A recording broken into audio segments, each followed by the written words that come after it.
Sa video na ito ay pag-uusapan po natin ang pahayag ng isang BTC Treasury CEO na si Ginong Elliot Johnson, kung saan sinabi niya na si XRP ang tunay na sagot sa mga problema ng global payment system. Sa kanyang panayam ay ikinumpara po niya ang kahinaan ng kasalukuyang sistema ng international money transfers sa bilis at efficiency na dala ni XRP. Ang balitang ito ay nagdadagdag sa narrative na si XRP ay maaring maging sentro ng pagbabago sa global financial trading. Kaya ayan po ang siyang ating pag-uusapan sa video na ito, pero bago po tayo magpatuloy ay pakibasa na lamang po muna ang disclaimer dito po sa ibaba ng ating screen. At ayan, simulan po natin sa kung ano po ba ang sinabi ng CEO tungkol sa global payments. Ayon po kay Elliot Johnson, ang kasalukuyang sistema ng international money transfers ay sobrang inefficient. Binanggit po niya na ang pagpapadala ng pera mula Toronto papuntang South Africa ay maaring umabot ng 3 araw at may bayad pa na halos $40. Bukod pa dito, may uncertainty kung darating ba talaga ang pera sa tamang oras at saka lugar. Kaya tinawag niya itong ridiculous dahil sa sobrang bagal at gastos ng lumang sistema.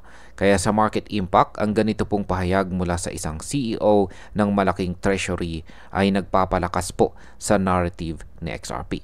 Kapag mas maraming executives at saka institutions ang magbibigay ng ganitong suporta, mas lalakas po ang demand para kay XRP at tataas ang kumpiyansa ng mga traders sa kanyang long-term value. Kaya ayan, panoorin po natin yung kanyang actual na pahayag rito na ibinahagi ni XRP Governor. Ayan po siya. Sending email at the speed of light, and yet it's going to cost me like $40 and take 3 days, and maybe the money I send from Toronto can get to South Africa, but maybe not. And then I have to go chase after it. Like, it's ridiculous. And so XRP is you just tell that story, and then you say, oh, but there's also this protocol, and it's called XRP, and it's a cryptocurrency, and it's built for seamless instant payments. And as every country kind of comes onto the network and has a liquid local market, you can send on one, receive on the other. And then people are like, okay, I kind of get why you want that. It's like Western Union, except that doesn't cost me an arm and a leg. And it's like, that's right. And so it's all part of the same story. And what I love about it is it's another one to talk about, right? It's another example to talk about that, again, wakes people up to the fact that this is what's happening. This is what this asset class is all about. And again, like, if you live in your small world in your own country, and I don't mean that to offend anybody, but if you only live inside your own country and you only operate in your own economy, and you're lucky enough to be in a developed Western nation, you go ahead, by all means, go ahead and ignore these advances in digital assets because you probably don't need them yet for yourself. But there are a lot of people in the world for whom this stuff is actually a meaningful improvement to their. At ayan po yung kanyang actual na sinabi. Ngayon ay bakit po sa XRP ang nakikitang solusyon? Ipinaliwanag po rito ni Ginong Johnson na simple lang ang narrative ni XRP. Siya ay isang cryptocurrency na ginawa para sa seamless at saka instant payments. Ang kanyang design ay nakatuon po sa cross-border settlements na mabilis, mura at siguradong darating. Habang dumarami po ang mga bansang sumasali sa kanyang network at lumalakas ang liquidity sa mga local market, nagiging mas madali ang paggamit kay XRP para magpadala ng pera mula sa isang currency papunta sa ibang currency nang walang friction. Kaya sa market impact, kapag lumawak po ang paggamit ng XRP bilang bridge currency, tataas po ang kanyang utility. Ang utility na ito ang posibleng magpataas ng kanyang presyo dahil mas marami pong institutions at saka retail users ang gagamit ng token para sa real transactions. Ngayon ay paano po ikinukumpara itong sa XRP sa traditional na serbisyo? Yan, ikinumpara po rito ni Ginong Johnson na si XRP sa mga ikinumpara po niya si XRP sa mga kumpanyang tulad po ng Western Union. Ang Western Union ay kilalang ginagamit para sa remittances, pero mataas po ang kanyang fees at mabagal ang kanyang proseso.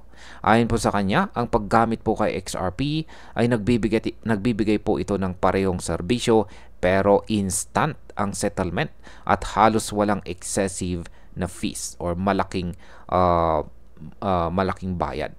Sa market impact, kapag mas marami pong tao at kumpanya ang magsimulang magkumpara at makita ang edge or lamang na XRP laban po sa mga traditional na serbisyo, posibleng magsimula po ng migration ang market papunta sa blockchain solutions.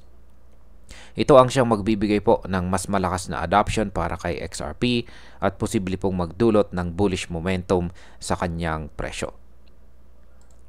Ngayon ay ano naman po ang mas malalim na implikasyon nito?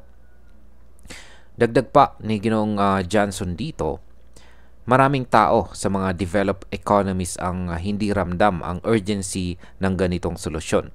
Dahil maganda at mabilis ang kanilang domestic financial systems, hindi po nila masyadong naiintindihan kung bakit malaking bagay sa XRP. Pero sa mga bansang may mabagal o mahal na remittance systems, malaking tulong po ang technology ni XRP dahil binabago nito ang paraan ng pagpapadala ng pera. Kaya sa market impact, ang mga emerging markets at saka developing economies ang pwedeng maging pangunahing users na XRP. Kapag dumami po ang demand mula sa ganitong klase ng economy, pwedeng magkaroon po ng consistent growth sa XRP kahit wala pang full adoption sa mga developed nations. Ngayon ay bakit po ba mahalaga ang mga sinabi rito ni Ginoong Elliot Johnson? Hindi po kasi basta-basta ang bigat ng pahayag ng isang CEO or ng BTC Treasury. Ang kanyang opinion po rito ay nakabatay sa practical realities ng global finance. Kapag ang ganitong uri ng tao ay nagbibigay ng suporta kay XRP, lumalakas po ang narrative na ito. At yan ang susunod na malaking solusyon para sa cross-border finance. Kaya sa market impact, ang ganitong klase ng endorsement ay hindi lang nakakaapekto sa perception kundi pati sa confidence ng mga investors. Mas malaki po ang posibilidad na makakita tayo ng positive price action kay XRP kapag mas marami pang financial leaders ang magsimula ng ganitong panawagan. Ano naman po ang papel ni XRP Governor dito? Yan, sa XRP Governor ay isa naman po siyang kilalang crypto influencer.